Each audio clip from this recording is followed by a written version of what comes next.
నా పేరు పద్మావతి. నేను నారపల్లి చౌదరిగూడలో ఉంటాను. గత సంవత్సరం జూలై నెలలో మేడిపల్లి ప్రతమాలిక్ షోరూంలో నేను కారు కొన్నానండి.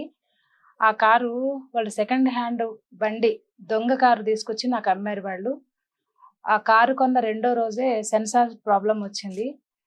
ఆ సెన్సార్ ప్రాబ్లం వచ్చిందని చెప్పేసి వాళ్ళు ఒక ట్రాలీ మీద తీసుకెళ్ళి సర్వీస్ సెంటర్ తీసుకెళ్లారు. ఒక 1 వీక్ తర్వాత ఇచ్చారు. ఈ సర్వీస్ సెంటర్ తీసుకెళ్ళిన ఈ 1 వీక్ లోపు నాకు హెల్త్ బాగాలేక ఒక సర్జరీ వలన నేను ఒక 5 మంత్స్ బెడ్ రెస్ట్లో ఉండాల్సి వచ్చింది.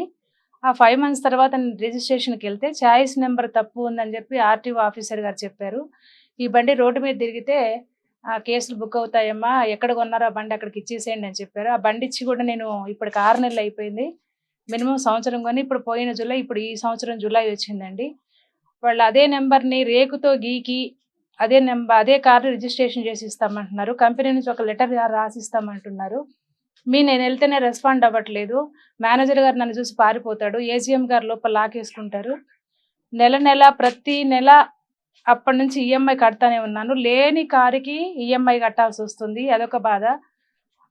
ఈ కారు కొనకముందే మా పెద్ద అబ్బాయికి 2 కిడ్నీలు ప్రాబ్లం అయిపోయి నేను కిడ్నీ నా కొడుక్కి ఒక తల్లిగా డొనేట్ చేశాను.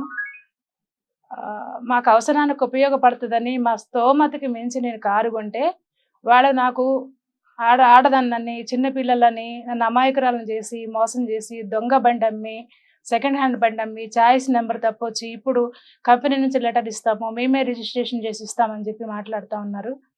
మేము పోలీస్ స్టేషన్కి వెళ్ళిన స్టేషన్లో సార్ వాళ్ళతో కూడా అదే బండి ఇస్తామని చెప్తున్నారు.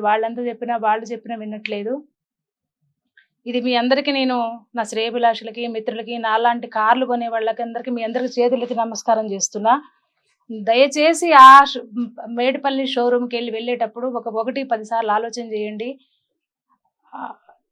ఇటువంటి కార్లు దొంగ కార్లు ఇంకెన్ని అమ్మారో వాళ్ళు, ఎన్ని చేశారో, ఎవరన్నా కొన్న వాళ్ళు ఉంటే ఇట్లాంటి నెంబర్లు తప్పు వచ్చిన ఉంటే మీరు కూడా నాలాగా బయటకు వచ్చి మాట్లాడండి. ఈ కారు సమస్య నేను కన్జ్యూమర్ కోర్టుకి వెళ్ళమంటున్నారు. కోర్టుకి వెళ్తే సంవత్సరాలు పడుతుందని ఆలోచన చేస్తున్నాను. ప్రతి నెల ఈఎంఐ కట్ అవుతుంది అంటున్నాను. ఈఎంఐ డబ్బులు నా కొడుకు ఒక నెల మందులు వస్తాయి. వాళ్ళు మానవత్వంతో అస్సలు ఆలోచించట్లేదండి.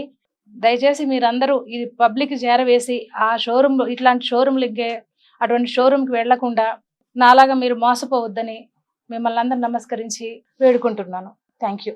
ప్రతమాలిక్ టాటా షోరూమ్ మేడిపల్లి చెంగిచెర్ల ఎక్స్ రోడ్లో ఉందండి ఈ కార్ షోరూము. ఆ షోరూంలోనే నేను ఈ కారు కొన్నాను.